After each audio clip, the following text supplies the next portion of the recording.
If you are passionate about history and survival, this video is going to take you on a journey that merges both worlds. Before we dive in, make sure to subscribe to the channel and comment below. Share your thoughts, discoveries, or any crops you've experimented with yourself. The crops we'll explore were once critical to sustaining nations during World War II, yet many have nearly disappeared from our modern gardens.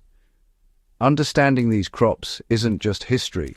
It's survival knowledge that could prove essential in times of scarcity, food insecurity, or even just for creating a resilient garden.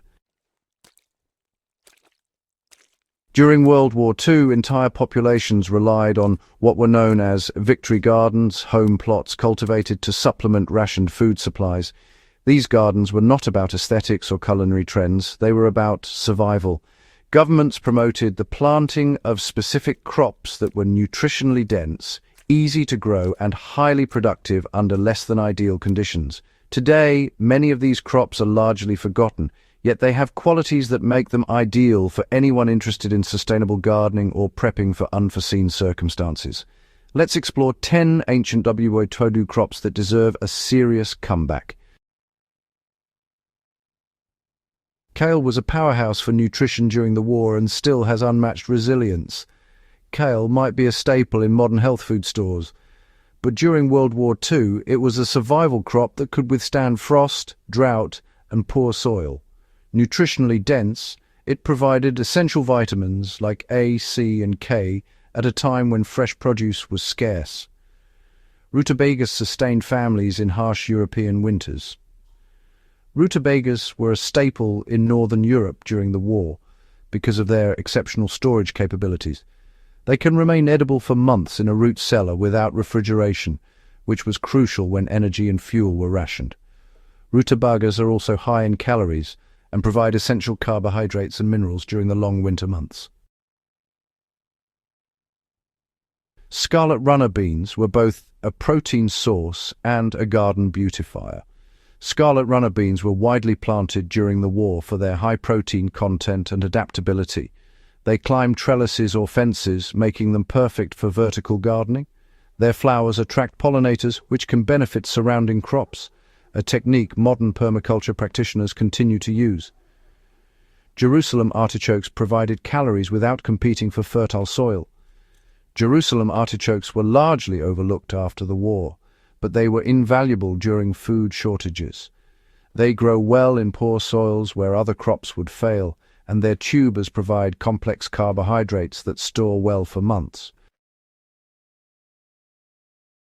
Celeriac kept soups rich and nutritious even during rationing. Celeriac, also called celery root, was a common addition to wartime soups because it added bulk, flavor, and essential nutrients without consuming valuable meat or dairy. It stores exceptionally well in cool, dark conditions, and even small portions add significant flavor to simple dishes. Kohlrabi provided fast-growing, versatile vegetables in confined spaces. Kohlrabi is often overlooked today, yet during the Second World War, it was prized for its rapid growth and adaptability. Both the bulb and the leaves are edible, providing multiple sources of nutrition from a single plant.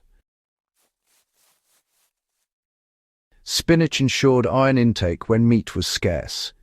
Spinach was planted extensively during the Second World War because it grows quickly and provides vital iron and protein substitutes when meat is rationed. It thrives in cooler temperatures, allowing multiple harvests throughout the year. Parsnips offered a sweet, long-storing root crop. Parsnips, like rutabagas, are an often forgotten wartime staple. Their ability to be left in the ground through winter made them invaluable when refrigeration and storage were limited. Rich in vitamins and natural sugars, they provided energy and flavor in otherwise bland winter diets. Broad beans were a protein-packed alternative when meat was scarce. Broad beans were crucial in war gardens due to their protein content and ability to enrich soil with nitrogen. They are resilient to poor soil and can be harvested young or dried for storage. Carrots provided essential vitamins and could be stored long-term. Finally, carrots were more than just a side dish. They were an essential wartime crop because they stored well and provided vital vitamin A. Carrots can be harvested as needed and tolerate cold temperatures, making them an ideal winter crop. The crops we've explored are not just historical curiosities.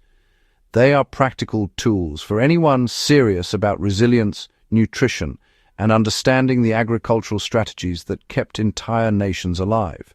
By reintroducing these vegetables into your garden, you're preserving both a legacy of ingenuity and a blueprint for survival. If this guide has inspired you, make sure to subscribe and hit the notification bell. Share this with fellow history enthusiasts and survivalists, and leave a comment on which ancient crop you plan to grow next. The more we revive these forgotten staples, the stronger and more prepared our gardens and communities become.